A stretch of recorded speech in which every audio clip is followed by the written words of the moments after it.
Eh bien, merci encore d'être là tous ensemble, hein, sous le regard du Seigneur. Et c'est vrai que c'est pour une Pâque tout à fait spéciale aujourd'hui, 2020, que on est là ensemble. Et je remercie encore tous nos amis nombreux qui nous suivent parce qu'on est près de 500 à suivre.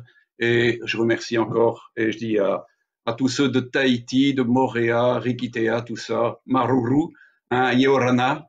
Et voilà, et je dis aussi bonjour à tous nos amis de France, du Texas, du Canada, d'Afrique, du Luxembourg. Et il y en a toute une liste. Encore une fois, merci. C'est vrai que nous avons un jour tout à fait spécifique, hein, d'une Pâque, je crois, qui est exceptionnelle dans des temps exceptionnels. Et c'est vrai que à temps exceptionnel, il y a des explications aussi exceptionnelles. Et c'est ça qui est merveilleux, c'est que Dieu nous éclaire sur les dimensions de cette Pâque et de son amour, parce que c'est ça qui est important. C'est de voir que Dieu a manifesté son amour en nous donnant son Fils. Son Fils nous a donné sa vie, et je crois que dans ces temps, il faut ouvrir un peu notre compréhension, notre intelligence, de manière à comprendre les circonstances que nous traversons, discerner dans les temps. Et c'est vrai que même pour ces temps de coronavirus, eh bien, même Dieu a expliqué des choses à son serviteur David Wilkerson. Nous en parlerons tout à l'heure, mais pour l'instant, voyons un petit peu ensemble la parole de Dieu, parce que quel est le Dieu qui se manifeste avec autant d'amour que Jésus n'a manifesté son amour et l'amour du Père? Quand nous voyons que Jésus, dans Jean chapitre 3, 13, versets 1 à 5, il nous est dit qu'avant la fête de Pâques, Jésus, sachant que son heure était venue de passer de ce monde au Père, ayant aimé les siens qui étaient dans le monde, mit le comble à son amour pour eux.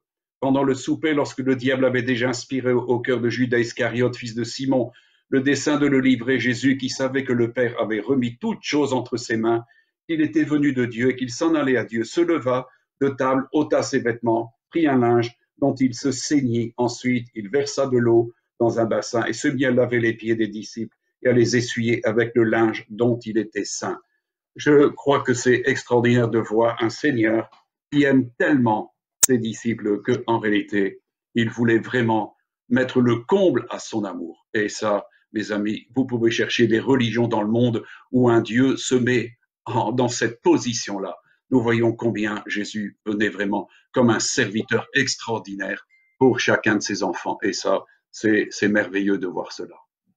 Alors, mes amis, moi je veux un peu exploiter toute la parole de Dieu concernant ces événements tout à fait spécifiques. Il nous est dit dans Luc 22, du verset 14 à 20, leur venue, il se mit à table et les apôtres avec lui. Il leur dit, j'ai désiré vivement manger cette Pâque avec vous avant de souffrir, car je vous le dis, je ne la mangerai plus jusqu'à ce qu'elle soit accomplie dans le royaume de Dieu. Il prit une coupe, rendit grâce et dit, prenez cette coupe, distribuez-la entre vous, car je vous le dis, je ne boirai plus désormais du fruit de la vigne jusqu'à ce que le royaume de Dieu soit venu. Ensuite, il prit du pain, et après avoir rendu grâce, il le rompit et le leur donna en disant, ceci est mon corps qui est donné pour vous. Faites ceci en mémoire de moi. De même, il prit la coupe après le repas et la leur donna en disant, cette coupe est la nouvelle alliance en mon sang qui est répandue pour vous. Mes amis, c'est un Dieu merveilleux, un Seigneur merveilleux. Et voyez-vous, il s'était préparé pour ce combat. Et ce combat, il a poursuivi, et je me permets encore de prendre les Écritures, toujours dans Luc 22, versets 39 à 44. Après être sorti, il alla, selon sa coutume, à la montagne des Oliviers. Ses disciples le suivirent. Lorsqu'il fut arrivé dans ces lieux, il leur dit, priez, afin que vous ne tombiez pas en tentation. Puis il s'éloigna d'eux à la distance d'environ un jet de pierre, et s'étant mis à genoux, il pria, disant, Père, si tu voulais éloigner de moi cette coupe, toutefois que ma volonté ne se fasse pas, mais la tienne. Alors un ange lui apparut du ciel pour le fortifier. Étant en agonie, il priait plus instamment, et sa sueur devint comme des grumeaux de sang qui tombaient à terre. Mes amis, Jésus a livré un combat pour nous parce qu'il nous aimait et il veut véritablement nous entraîner avec lui. Et je crois que cette dimension où Jésus abandonne sa volonté totalement est quelque chose, mes amis, qui est extraordinaire. C'est cette volonté que Jésus a eue constamment de faire la volonté de son Père. Mes amis, c'est tellement important. Je crois qu'il y a une déclaration que Jésus fait. Vous savez, en quittant les cieux, Jésus fait une déclaration. Ça semble bizarre, mais moi je voudrais vous exposer ça parce qu'il y a quelque chose de très important hein, dans cette explication. Il nous est dit dans Hébreux 10, versets 1 à 20, en effet, la loi qui possède du nombre des biens à venir et non l'exacte représentation des choses ne peut jamais, avec les mêmes sacrifices qu'on offre perpétuellement chaque année, amener les assistants à la perfection, car il est impossible que le sang des taureaux et des boucs ôte les péchés. Comprenez l'impossibilité. C'était le temps de la patience de Dieu, c'était l'ombre des choses à venir. Et c'est pourquoi, il nous est dit, c'est pourquoi Christ entrant dans le monde dit, tu n'as voulu ni sacrifice ni offrande, mais tu m'as formé un corps. Tu n'as agréé ni holocauste ni sacrifice pour le péché. Alors j'ai dit, voici, je viens dans le rouleau du livre, il est question de moi, c'est-à-dire de Jésus, pour faire, ô Dieu, ta volonté. Après avoir dit d'abord, tu n'as voulu et tu n'as agréé ni sacrifice, ni offrande, ni holocauste, ni sacrifice pour le péché, ce qu'on offre selon la loi. Il dit ensuite, voici, je viens pour faire ta volonté. Il abolit ainsi la première chose pour établir la seconde. Et, c'est ça qui est important, mes amis, c'est en vertu de cette volonté que nous sommes sanctifiés par l'offrande du corps de Jésus-Christ, une fois pour toutes.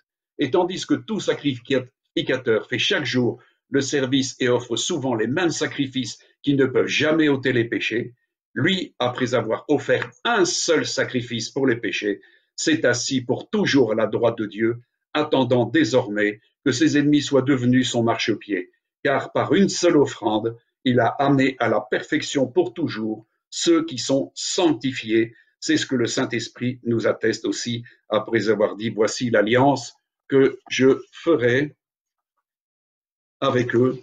En ces jours-là, dit le Seigneur, je mettrai mes lois dans leur cœur, je les écrirai dans leur esprit, et il ajoute, et je ne me souviendrai plus de leurs péchés, ni de leurs iniquités. Or, là où il y a pardon des péchés, il n'y a plus d'offrande pour le péché. Ainsi donc, frères, puisque nous avons au moyen du sang de Jésus une libre entrée dans le sanctuaire par la route nouvelle et vivante qu'il a inaugurée pour nous au travers du voile, c'est-à-dire de sa chair. Les amis, c'est en vertu de cette volonté que nous sommes sanctifiés.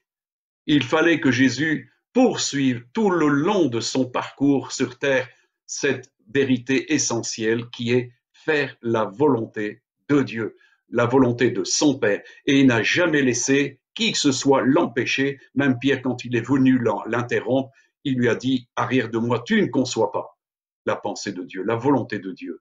Jésus était complètement investi de la volonté de son Père. C'est pour ça qu'il dit, il n'a pas agréé ni au sacrifice, ni au holocauste, ni rien du tout ce qu'on offre pour le sacrifice, comme le faisait l'Ancien Testament.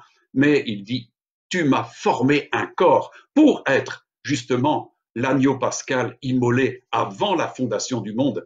Mes amis, Jésus est intervenu et il rentre dans la dimension terrestre en porteur de cette volonté de Dieu pour aller jusqu'au bout. Et en fin de compte, nous fêtons ici, c'est vrai, deux choses qui sont conjointes. C'est la crucifixion et aussi en même temps la résurrection.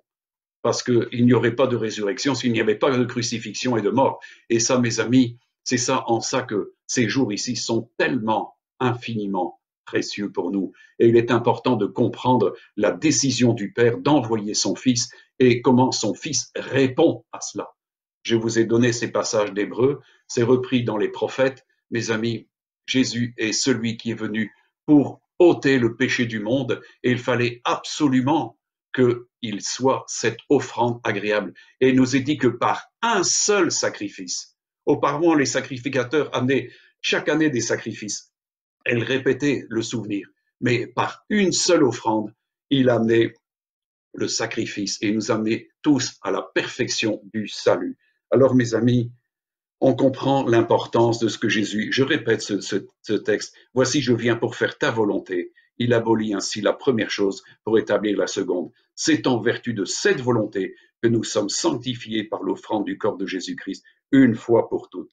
Mes amis, celui qui était abaissé en dessous, hein, comme le dit l'Épître aux Hébreux au chapitre 2, il nous est dit que nous le voyons couronné. Et ça, c'est important. Hébreux 2, versets 6 à 15. Je sais que c'est un peu long, mais c'est important de voir tous ces passages qui, en réalité, nous permettent de comprendre les Écritures. Beaucoup de gens ne savent pas lire les Écritures, et c'est pour ça que je vous les lis.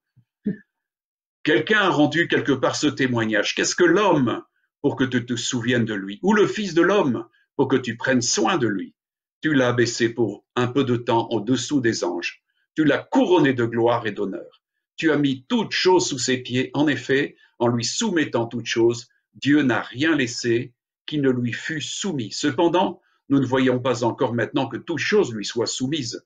Mais celui qui est abaissé pour un peu de temps au-dessous des anges, Jésus, nous le voyons couronné de gloire et d'honneur à cause de la mort qu'il a soufferte, afin que par la grâce de Dieu, il souffrit la mort pour tous. Il convenait en effet que celui pour qui et par qui sont toutes choses et qui voulait conduire à la gloire beaucoup de fils, éleva à la perfection par les souffrances le prince de leur salut. Car celui qui sanctifie et ceux qui sont sanctifiés sont tous issus d'un seul. C'est pourquoi il n'a pas honte de les appeler frères. Lorsqu'il dit « J'annoncerai ton nom à mes frères, je te célébrerai au milieu de l'assemblée, et encore, je me confierai en toi, et encore, me voici, moi et les enfants que Dieu m'a donnés. » Ainsi donc, puisque les enfants participent au sang et à la chair, il a également participé lui-même, afin que par la mort, il anéantisse celui qui a la puissance de la mort, c'est-à-dire le diable, et qu'il délivrera tous ceux qui, par crainte de la mort, étaient toute leur vie retenus dans la servitude. Mes amis, est-ce que vous voyez Christ couronné de gloire? C'est vrai qu'il a été abaissé, et c'est vrai qu'il est descendu dans le séjour des morts. Il est allé 3 jours dans la terre, mais le 3e jour, il est ressuscité et s'est assis à la droite de Dieu. Il est couronné de gloire et d'honneur, mes amis. Il a reçu la dimension d'être le Tout-Puissant et le Seigneur des cieux et de la terre. Est-ce que vous le voyez couronné de gloire et d'honneur? Mes amis, beaucoup de gens ne voient pas Christ comme cela. Mais nous savons, en tant que chrétiens, qu'il est couronné de gloire et d'honneur à cause de la mort qu'il a souffert. Il a accepté, mes amis.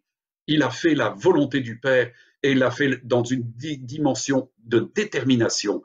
J'ai eu par la grâce l'opportunité de voir la crucifixion de Jésus. J'ai pu l'observer de tout près, à 20 centimètres. J'ai vu ses yeux, j'ai vu avec quelle dignité il a abordé la mort et sans rien dire, sans jamais se retirer. Il a offert son dos à ceux qui le flagellaient, il a offert son visage à ceux qui lui arrachaient la barbe.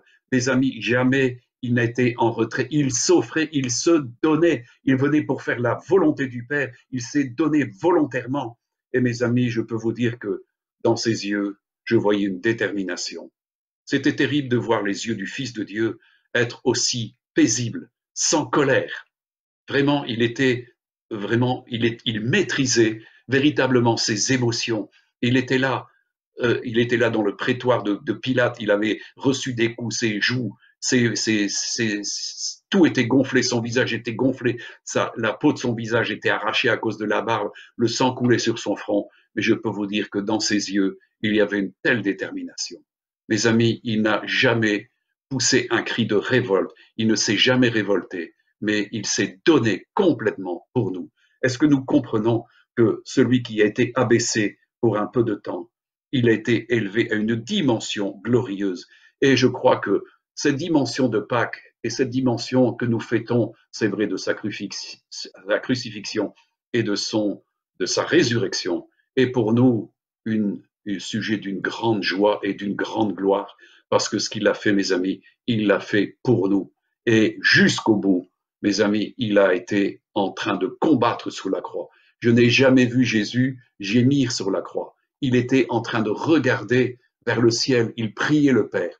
Mes amis, il a supporté le supplice jusqu'au bout, il a été vidé de son sang, il a été complètement brisé sur la croix. Mais au bout, il a rendu son esprit à son Père, il a dit, tout est accompli. Et là, sa tête est tombée, et je peux vous dire que les ténèbres étaient là, la puissance de Dieu était là. Mes amis, il a donné sa vie là, et cette vie, il l'a vraiment manifestée, surtout le 3e jour, en ressuscitant, parce qu'en réalité, c'est ce qui est dit ici, il a retiré à celui qui avait la puissance de la mort, il est dit, il a anéanti celui qui a la puissance de la mort, c'est-à-dire le diable. Mes amis, par sa mort, il a retiré tout cela. Il a donné en spectacle les puissances, les dominations, les autorités du monde des ténèbres. Il leur a retiré, il les a jugés, il les a donnés en spectacle. Il est vainqueur. Il a vaincu, mes amis. Il est vainqueur du tombeau, il est vainqueur de la mort, parce qu'il a retiré à Satan pleinement cette puissance de la mort. Alors, mes amis, comme il est dit ici, et il délivrera tous ceux qui, par la crainte de la mort, étaient toute leur vie retenus dans la servitude. Nous ne sommes plus appelés à rester dans la servitude. Quiconque connaît le Seigneur et a reçu son témoignage n'est plus quelqu'un qui est dans la servitude de la mort. Nous n'avons plus de crainte à avoir. Ah, mes amis, nous avons un Seigneur véritablement glorieux. Mes amis, on sait que Jésus est entré justement, et est assis et a reçu une gloire. Et c'est vrai que j'en ai déjà parlé, et je vais reprendre ce passage parce que je sais que le Seigneur va faire en sorte que ce message soit fortement répandu maintenant. Il dit qu'il s'assiera à la droite de la puissance de Dieu. Dans Malachie 3, il nous est dit, versets 1 à 4, « Voici, j'enverrai mon messager. » Son messager, c'est Jean-Baptiste. « Il préparera le chemin devant toi, et soudain entrera dans son temple le Seigneur que vous cherchez et le messager de l'alliance que vous désirez. Voici, il vient, dit l'Éternel des armées. Qui pourra soutenir le jour de sa venue? Qui restera debout quand il paraîtra? Car il sera comme le feu du fondeur, comme la potasse des foulons. Il s'assiera, fondra et purifiera l'argent. Il purifiera les fils de Lévi, il les épurera comme on épure l'or et l'argent, et ils présenteront à l'Éternel des offrandes avec justice. Alors l'offrande de Juda et de Jérusalem sera agréable à l'Éternel, comme aux anciens jours, comme aux années d'autrefois. Mes amis, Jésus s'est assis à la droite de la puissance de Dieu, et il est là pour purifier son Église. Amen. Mes amis, c'est important. Et nous assistons vraiment, comme Jean-Baptiste l'a dit, il a son vanne à la main et il nettoie son air. C'est quoi son air? Eh bien, mes amis, c'est son Église. Mes amis, Jésus vient pour préparer son Église. Et il nous est dit que Christ a aimé l'Église dans Éphésiens 5 et il s'est livré lui-même pour elle afin de la sanctifier par la parole, après l'avoir purifiée par le baptême d'eau, afin de faire paraître devant lui cette Église glorieuse, sans tache, ni ride, ni rien de semblable, mais sainte et irrépréhensible. Et c'est ici l'importance de ceux qui justement travaillent à leur élection, travaillent à leur vocation, travaillent à leur sanctification, à leur purification, à leur régénération. Il nous est donné un temps, mes amis, et ça c'est important parce que le Seigneur travaille justement à préparer, il est dit qu'il allait nous perfectionner et nous affermir lui-même. Mes amis, est-ce que nous laissons le Seigneur nous travailler? Il s'est assis à la droite de Dieu et il s'occupe de son Église, mes amis. Nous sommes son corps, nous sommes sa maison et il est en train d'y travailler sérieusement. Alors mes amis, comprenez, son épouse, il nous est dit dans l'Apocalypse qu'elle s'est préparée. Dans Apocalypse 19, Jésus nous dit en 6-9, « Et j'entendis comme une voix d'une foule nombreuse, comme un bruit de grosses eaux, comme un bruit de fort tonnerre, disant, Alléluia, car le Seigneur notre Dieu, Tout-Puissant est entré dans son règne. Réjouissons-nous qui croyons, et soyons dans l'allégresse, et donnons-lui gloire, car les noces de l'agneau sont venues, et son épouse s'est préparée, et lui était donné de se revêtir d'un fin lin, éclatant pur, car le fin lin, ce sont les œuvres justes des saints. Et l'ange me dit, écris, heureux ceux qui sont appelés au festin des noces de l'agneau. Et il me dit, ces paroles sont les véritables paroles de Dieu. Mes amis, l'épouse s'est préparée. Il lui a été donné le temps de se revêtir. Et c'est important, nous sommes dans les derniers temps de la grâce. Nous sommes dans l'extrémité du temps des nations, car bientôt, Dieu va casser sa houlette grâce pour les nations. Et il n'y aura plus de délai. Il n'y aura plus aucun délai. Les amis, Jésus a parlé en disant, est-ce que vous discernez les temps? Dans Luc 12, il dit, hypocrite, vous savez discerner l'aspect de la terre et du ciel, comment ne discernez-vous pas ce temps-ci? Pourquoi ne discernez-vous pas de vous-même ce qui est juste? Mes amis, nous sommes dans un temps très, très, très, très spécial. Très spécial parce que à temps spécial, il y a action spéciale de Dieu. C'est vrai que l'ennemi se déchaîne et nous le voyons de partout. Mes amis, Beaucoup de gens s'inquiètent de savoir et s'interrogent, est-ce que c'est Dieu qui a répandu ce coronavirus? Bien, mes amis, je crois que le Seigneur a toujours profité justement de la méchanceté de l'ennemi pour faire des choses pour son peuple. Et il amène justement un peu plus dans la pureté, dans la sainteté, son Église. C'est pour ça que moi, on a parlé la semaine passée de la tribu d'Issachar, parce que la tribu d'Issachar connaissait les temps de Dieu. C'est le propre des hommes et des femmes qui ont cet esprit d'anticipation. Et je crois que David Wilkerson était un homme de vision. C'était un véritable prophète qui a reçu énormément de visions et qui se sont surtout accomplis. Nous avons beaucoup de gens qui se disent prophètes, mais nous ne voyons pas la réalisation de ces choses-là.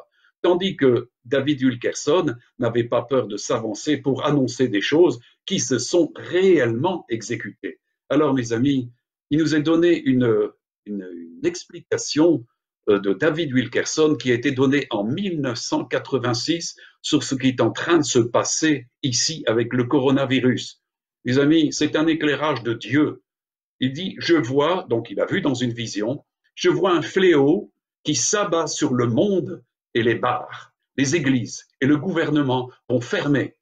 Ce fléau frappera la ville de New York et secourra comme elle ne l'a jamais été. Ce fléau va contraindre les croyants sans prière à une prière radicale et à leur Bible.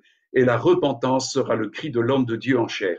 Et de là sortira un troisième grand réveil qui balayera l'Amérique et le monde. Les églises vont devoir se fermer. Le monde, tout est en train de se fermer. Wilkerson n'avait à ce moment-là aucune idée qu'il y aurait ce confinement du monde entier. Tout se ferme. Les églises, le gouvernement, tout se ferme. Et mes amis, ce fléau frappe. Et on sait que ce fléau frappe durement la ville de New York, où justement Wilkerson avait son église à Times Square. Et on sait que tout cela secouera.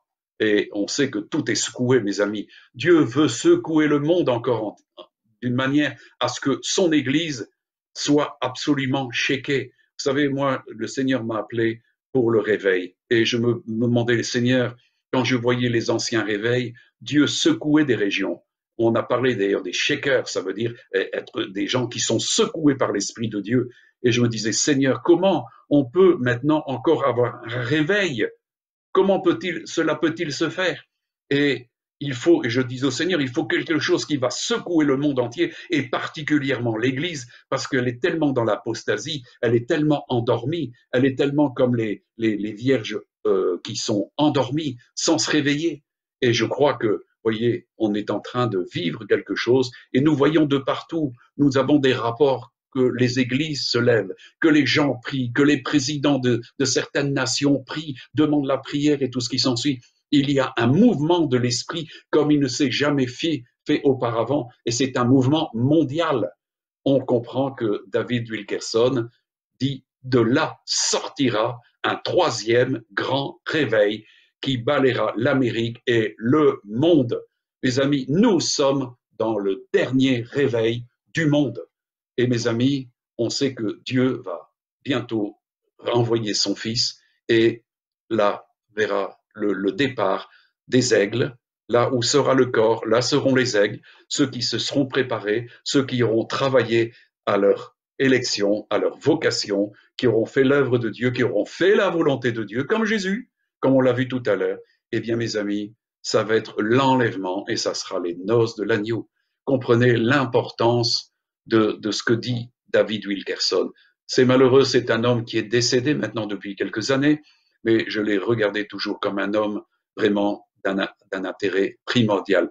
Peu d'hommes ont vécu une vie comme lui en faisant des choses pour Dieu comme lui. Et chaque fois qu'il a parlé de la part de Dieu, c'était la vérité qui sortait de sa bouche. Moi, je le tiens pour un des grands prophètes de ce temps. Il y en a d'autres, mais David Wilkerson a parlé particulièrement pour cette dimension de notre société de cette époque, et il ne se trompait pas. Et comme il le disait, ce n'est pas une plaisanterie que de se préparer. Et on comprend pourquoi. Parce que s'il avait vu ce fléau qui s'abattait sur le monde, sur New York, sur les villes, sur les églises, pour tout fermer, mes amis, c'est que c'était vraiment un homme qui avaient les visions de Dieu. Est-ce que vous êtes d'accord de voir la même vision que lui et de se laisser prendre actuellement dans le travail du Saint-Esprit? Est-ce que nous collaborons tous dans la dimension de la sanctification, de la régénération, de la purification? C'est ce que Jésus a dit dans l'Apocalypse. Dans la fin des temps, certains seront purifiés et sanctifiés, tandis que d'autres se souilleront et continueront à se souiller. De quel groupe êtes-vous? Est-ce que vous voulez faire partie de l'enlèvement? Est-ce que vous faites partie de l'épouse? Mes amis, c'est très important ce que je vous dis. On est dans des temps de plus en plus courts. Nous ne pouvons pas nous permettre de perdre du temps. Il est dit de racheter le temps. Et Jésus a dit qu'à l'épouse, il lui était donné le temps. Que faisons-nous du temps que Dieu nous a donné pour devenir cette épouse? Vous savez, moi, je voudrais revenir justement sur un texte qui nous parle de nouveau de la Pâque. Et c'est dans 1 Corinthiens 5, versets 6 à 13. Ne savez-vous pas qu'un peu de levain fait lever toute la pâte? Faites disparaître le vieux levain, afin que vous soyez une pâte nouvelle, puisque vous êtes sans levain, car Christ notre Pâque a été immolé. Célébrons donc la fête, non avec du vieux levain, non avec un levain de malice et de méchanceté, mais avec les pains sans levain, de la pureté et de la vérité. Et Paul de continuer, je vous ai écrit dans ma lettre de ne pas avoir des relations avec les impudiques, non pas d'une manière absolue avec les impudiques de ce monde, ou avec les cupides et les ravisseurs, ou avec les idolâtres. Autrement, il vous faudrait sortir du monde. Maintenant, ce que je vous ai écrit, c'est de ne pas avoir des relations avec quelqu'un qui, se nommant frère, est impudique, ou cupide, ou idolâtre, ou outrageux, ou ivrogne, ou ravisseur, de ne pas même manger avec un tel homme. Qu'ai-je en effet à juger ceux du dehors? N'est-ce pas ceux du dehors que vous devez juger? Pour ceux du dehors, Dieu les juge. Ôtez le méchant du milieu de vous. Les amis, ce sont des paroles qui sont dures, mais je crois que c'est très important de ces temps-ci parce que Jésus est en train de cribler son grain. Il est en train de séparer la paille du grain. Et mes amis, je crois que on comprend l'importance. On sait que les Juifs, en réalité, quand ils fêtent la Pâque, ils fêtent la fête des pains sans levain. On sait que quand les Hébreux sont sortis de l'Égypte, Dieu avait fait une recommandation de ne pas surtout, en aucune occasion, prendre du levain de l'Égypte. Il devait absolument se débarrasser de tout le levain de l'Égypte. C'était la culture, c'était les considérations, c'était l'idolâtrie, c'était tout ce qui était là de leur vie passée qu'ils devaient laisser et qui représentait ce levain qui les a nourris pendant tout un temps pour, en fin de compte, ils ont dû consommer une pâte qui était faite sans levain, avec l'agneau pascal, avec des herbes amères, avec le bâton à la main, avec la ceinture prête, et il devait partir à la hâte. Et il nous est dit qu'il devait manger ce pain sans levain. Et c'était pour ça que cette fête a été commémorée, et c'est le premier jour de l'année pour les Hébreux. C'est la fête au mois de Nissan, c'est le premier jour de l'année pour les Hébreux, et c'est la fête des pains sans levain. Et nous-mêmes, nous sommes appelés à être une pâte nouvelle, une pâte qui est sans levain. Mes amis, c'est très important, et comme le dit l'apôtre, de ne pas avoir de relation avec des gens qui, se nommant frères, sont impudiques, font des choses qui ne sont pas correctes, cupides, c'est-à-dire intéressés par l'argent, idolâtres, parce qu'ils ont une idole dans leur cœur, ou outrageux. Mes amis, l'outrage, qu'est-ce que c'est? Eh bien, c'est mal parler de quelqu'un, c'est calomnier quelqu'un, c'est le juger, c'est le critiquer. Mes amis, on n'a pas le droit de faire cela. Et c'est important aussi, il parle des ivrognes et des ravisseurs. Qu'est-ce que c'est? On voit beaucoup de gens dans les églises qui ont été des ravisseurs d'hommes, des hommes qui s'appelaient hommes de Dieu, ont fait des choses comme ça, ont des captures, mes amis. On ne peut pas. C'est toutes des choses qui attirent la colère de Dieu. Et il est important que nous devenions cette pâte sans levain, comme il est dit, avec des pains sans levain, de la pureté et de la vérité. Nous devons être des enfants de vérité et des enfants purs, parce que Dieu accepte dans sa présence des hommes et des femmes qui ont les mains pures et le cœur pur. On sait l'importance de cela. Mes amis, nous sommes dans les derniers temps de la grâce et le travail du Saint-Esprit est là. Est-ce que nous voulons collaborer avec lui dans ces derniers temps qu'il nous reste? Parce que, comme on l'a vu la semaine passée, Dieu a besoin d'une église qui soit une outre neuve. il va pouvoir la remplir, et de ce fait-là, cet outre va pouvoir donner au monde. Il est dit que c'est par l'Église que l'Église va développer la sagesse manifeste de Dieu, et il y aura une démonstration par tous les enfants de Dieu dans ce temps qui nous reste. Si nous sommes sanctifiés, purifiés, nous pouvons faire l'œuvre de Dieu maintenant. Mais il nous faut abandonner tout le levain ancien de notre vie passée pour être des pains sans levain et être des enfants qui marchons selon la vérité, la justice, la sainteté, en accomplissant toute la volonté de Dieu. Mes amis, je sais que ce sont des paroles fortes, mais Dieu nous a tellement aimés et il veut tellement se préparer un peuple bien disposé. Il va faire paraître une épouse glorieuse. Est-ce que vous voulez faire partie de cette épouse glorieuse? Mes amis, il n'est plus le temps de maintenant de concevoir des plans. Vous savez, beaucoup de gens se sont rendus compte ici de ces temps-ci que tout ce qu'ils avaient projeté, eh bien, ne tenait plus debout. Il est important, quand on veut faire quelque chose maintenant, de savoir si Dieu nous approuve dans le fait de vouloir faire quelque chose. Les amis, ne faites pas de projet sans consulter celui qui est l'admirable conseiller, le berger de nos âmes, Jésus. La conduite par l'Esprit Saint exige cette dimension de soumission. Beaucoup de gens, et même de serviteurs de Dieu, ont presque devancé Jésus en lui disant, ben, Seigneur, bénis ce que je vais faire. Mais il est important plutôt de chercher d'abord ce que Dieu veut que nous fassions, de manière à ce qu'il puisse bénir. Intervertir les choses n'est pas une bonne chose, mes amis. Il est important de remettre les choses dans l'ordre. C'est Jésus qui est le berger. Et c'est lui qui marche devant. C'est lui qui est le chef de l'Église et c'est lui qui a tout à dire. Et c'est pour ça qu'il nous a donné son esprit afin d'être conduit par lui. Et c'est important, comme je le disais la fois passée à une de mes sœurs, de l'importance d'être dans un flux tendu de l'esprit. Pas une fois de temps en temps. La marche par l'esprit requiert en ce moment-ci une écoute constante de l'esprit. De veiller, de prier.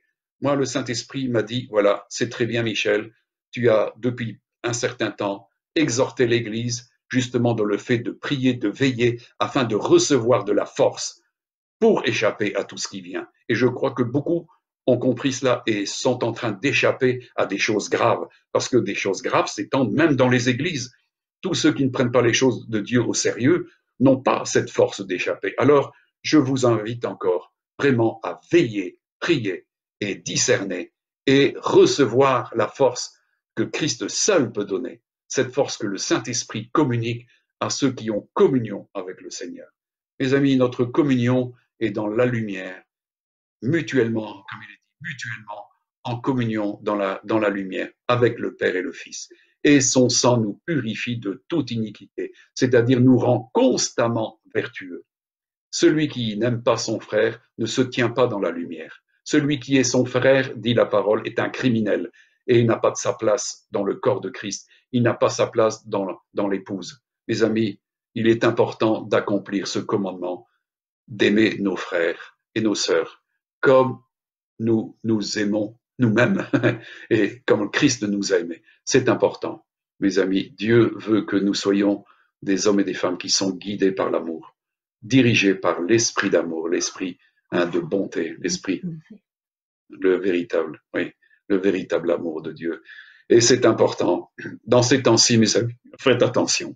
Nous sommes devant des réseaux sociaux où plein de gens prennent la parole et n'ont pas autorité. Plein de gens sont en train d'égarer les autres et ils n'ont pas de crédit auprès de Dieu. Il est important de savoir qui nous parle parce que, comme l'a dit Jésus, on reconnaît l'arbre aux fruits qu'il porte. C'est important de savoir parce que dans ce temps-ci, beaucoup n'ont pas autorité. Et il est important d'être circonspect quand nous affichons quelque chose sur le net. Ça doit être édifiant, ça doit être spirituel. Vous savez, il y a beaucoup du bisounours, du bling-bling et tout ce qui s'ensuit. Et ça, mes amis, Dieu attend de nous un autre discours. C'est un discours qui édifie, qui exhorte, qui console, qui est un véritable discours qui vient de Dieu, un discours de la grâce, une communication de grâce. Alors, mes amis, soyons très prudents quand on aborde les dimensions de l'Internet et quand on affiche des choses. Et ne croyez pas à tout ce qui est dit parce qu'il y a beaucoup de choses qui ne sont pas vraisemblables. Il faut discerner parce que beaucoup d'erreurs sont dites. Alors, mes amis, c'est des temps où il faut écouter le bon berger et apprendre à écouter. Nous avons reçu l'onction de celui qui est saint et nous avons de la connaissance. Amen. Et ça, c'est important. C'est quelque chose qui doit diriger notre vie. Celui qui est conduit par l'onction va vivre véritablement des succès dans ce temps-ci. Dieu est en train de lever le reste triomphant des hommes et des femmes qui ont été éprouvés, des hommes qui sont passés et des hommes et des femmes qui sont passés par tout la préparation pour se lever dans ce temps-ci. Les prophètes en ont parlé et moi j'en parle maintenant parce que je sais que nous sommes dans un temps tout à fait particulier. Alors mes amis, préparez-vous pour ces temps particuliers parce que ça va encore chahuter. Je le savais parce qu'il y a des années, le Saint-Esprit m'avait dit, revenant de Tahiti, parce qu'on avait traversé des grandes perturbations, et on a vécu vraiment des trous d'air terribles et on a été secoué au point d'être presque précipité au plafond de l'avion. Et le Saint-Esprit me disait, voilà, ça va secouer partout et il est important de serrer la ceinture de notre entendement en ce moment-ci. Hein. Il est bon de s'attacher vraiment au siège, hein, de l'entendement et avoir la ceinture de la vérité pour pouvoir tenir bon dans ces temps-ci. Alors mes amis, je vous invite maintenant à prier ensemble parce que je sais que beaucoup d'entre vous prient et continuent d'intercéder, et c'est ça qui est important. On a un seul autel encore maintenant, c'est l'autel d'or. Je l'ai vu et je peux vous dire que c'est un autel de puissance. Tous ceux qui peuvent se tenir devant l'autel, c'est un autel de la gratitude, de la louange, de l'intercession, de l'adoration. Et sur cet autel, il y a un ange, Jésus a dit. Et cet ange reçoit les prières des saints et à un moment donné, il lui est donné de l'encens et il peut le verser sur cet autel d'or. Et là, des choses puissantes sont faites. Notre seule puissance, c'est la prière. C'est cette dimension où nous devons nous tenir devant cet autel de prière, cet autel de louange, cet autel d'adoration. Voilà, c'est ce que je voulais vous dire ce matin et je veux simplement vous encourager et vous dire que nous sommes très heureux d'avoir de vos nouvelles.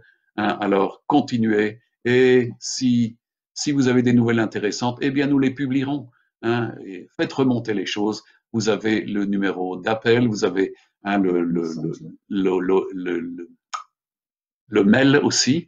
Hein, donc il y a tout ce qu'il faut et vous pouvez nous toucher en tout temps afin que on puisse prier pour vous et diriger les choses d'une manière du Seigneur. Voilà, prions ensemble. Seigneur mon Dieu, nous te remercions de cet amour que tu as pour chacun de nous. Car comme tu l'as dit à ton Père, je viens, ô Dieu, pour faire ta volonté. Et c'est en vertu de cette volonté que tu nous as tous sanctifiés par une seule offrande. Tu as amené cette offrande à la perfection au travers de toutes tes souffrances, Jésus. Et comme le dit le Père dans ta parole, à plus forte raison nous donnera-t-il toutes choses parce que justement, tu n'as pas été exaucé dans cette délivrance.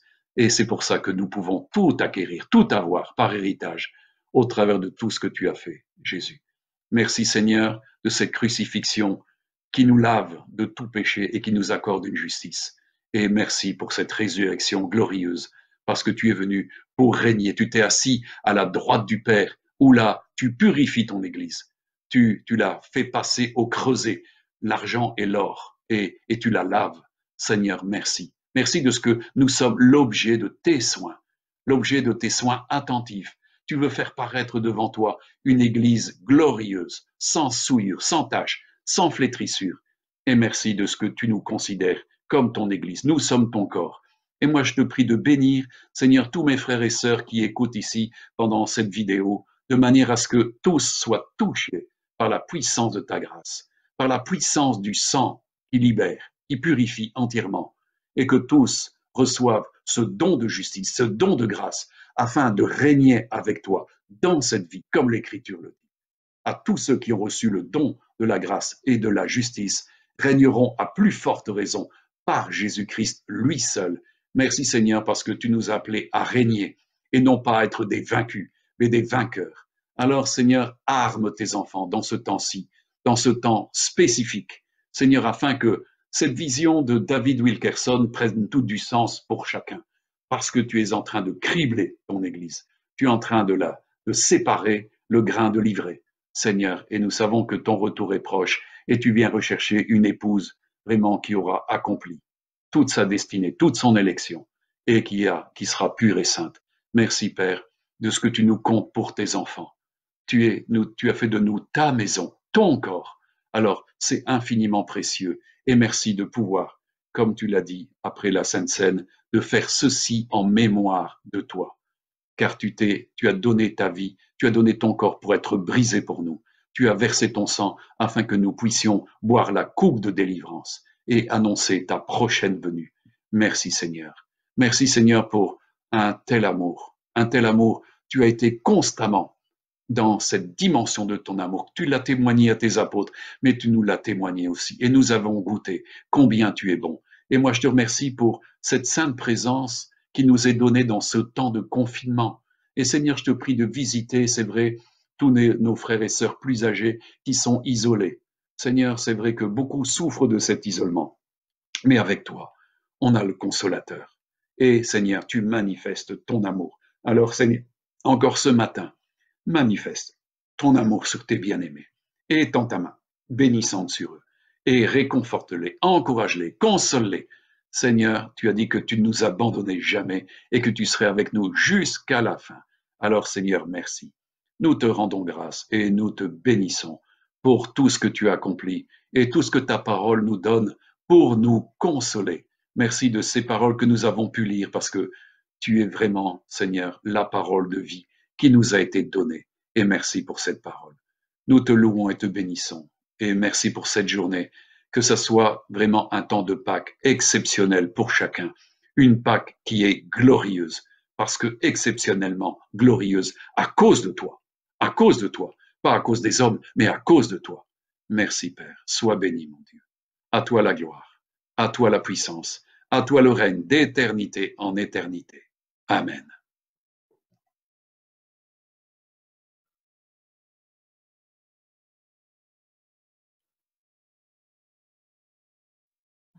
Ouais.